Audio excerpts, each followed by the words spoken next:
राजकीय गोटातून एक मोठी बातमी।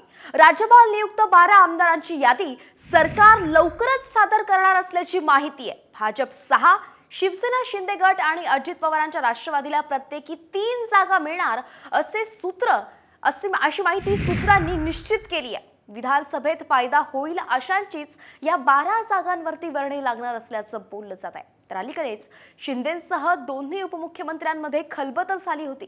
मात्र भाजप हायकमांड पाठवलेल्या नावांवरती शिक्कामोर्तब करणार असल्याचंही समजलंय।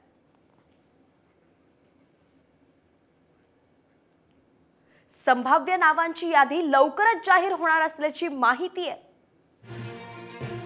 भाजपकडून विजया रहाटकर, चित्रा वाघ आणि सुधाकर कोहळे यांच्या नावांवरती शिक्कामोर्तब झाल्याची माहिती आहे। तर अतुल भोसले आणि बाळासाहेब सानप यांचीही उमेदवारी आहे।